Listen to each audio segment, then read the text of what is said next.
How many adventures has Daredevil actually been on in the years since the conclusion of Season 3, and his resurgence in Born Again? And what do we know about this gap in time? Daredevil is one of the most prominent street-level characters that Marvel has, and his return has been met with widespread acclaim. We know that he took a year off after the death of Foggy Nelson, and is preparing to don the horns yet again. But in the trailer, we see a rack of 5 distinct helmets that Matt seems to have in his possession, and each of them corresponds with a different comic arc that has widespread ramifications on the Daredevil character. So today, let's try to fill in some of the gaps and figure out exactly what Matt has been up to. Let's go straight down the line, starting with the silver one all the way at the end. This hints at the Purified Daredevil storyline. In this arc, Matt found himself weighed down by the immense self-guilt, which is not too far from what we're seeing here. In the comic though, it was the result of literal demons gnawing at his conscience. He found himself unable to continue his life as Daredevil, so he set down the mask and became a priest. But he couldn't stay away from the life for that long.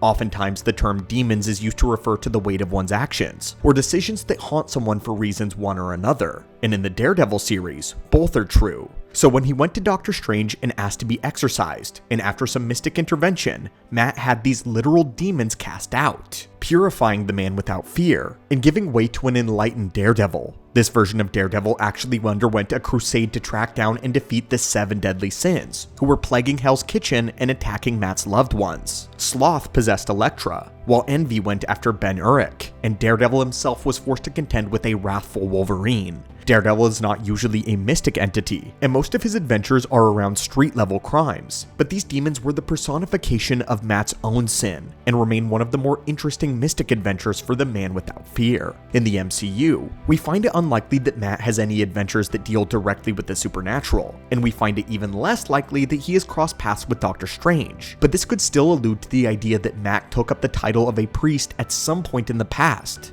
We do know that his guilt is the core trait of the character, so the white mask may be a reflection of a more symbolic journey to purge himself of the weight of his actions. We don't believe that he retired, since that's a massive factor in the Born Again show, but it would be interesting to see how he purified himself in the MCU, and if he went a spiritual crusade to conquer his own 7 deadly sins. The next helmet seems fairly straightforward, since as far as we can tell, this is the helmet that he wore throughout his days with the Defenders. Assuming that the entirety of the Daredevil Netflix show is canon, which we have no reason not to believe, then his first official Daredevil helmet was damaged in Season 2 when Frank Castle shot Matt in the head, cracking the helmet and injuring Matt in the process. We know that it was temporarily mended, but eventually it would be officially replaced, making this helmet the one from the latter half of Season 2 and the events of the Defenders. This is the one he wore while fighting the Hand, and when he joined up with the likes of Jessica Jones, Luke Cage, and Iron Fist. And even though the Defenders series wasn't nearly as critically acclaimed as Daredevil's, it has been rumored that members of the Defenders are going to reappear in Season 2 of Born Again.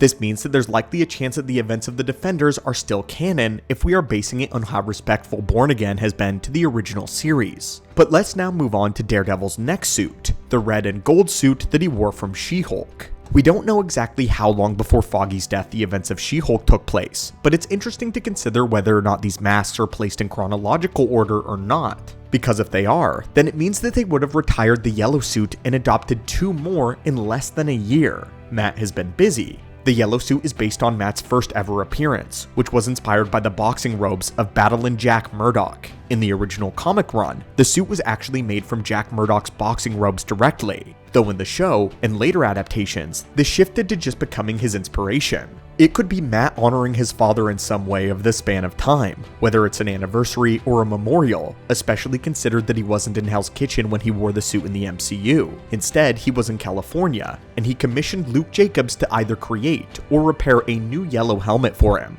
We know that Marvin usually handles Matt's supersuit issues when he's in New York, but Matt says that Luke Jacobs needs legal aid, so Matt flew out to California and got a new suit while he was out there. But this doesn't seem like a very long-term commitment. By the time we see him again in Echo, he's back to his default red, so we don't think that he had the red and gold for very long, though he still holds onto the helmet as evidence in the trailer. The black helmet, however, may be one of the 2 possible suits that Matt has worn, so we'll cover both of them and let you decide which is better. Option 1 is that this is an adaptation of the Armored Avenger suit. This saw Matt use a predominantly black suit with gnarly metal shoulder pads and a much more armor-plated look. in season 1 of the Netflix show, he outright refuses to wear body armor, with his justification being that it would slow him down too much despite being severely injured. Matt relies on his acrobatics, and wearing a bulky plated suit would limit his capabilities. And when he wears the armor in the comics, he is able to join the Avengers, and can stand up to heavy hitters like Venom, who would usually easily outclass him.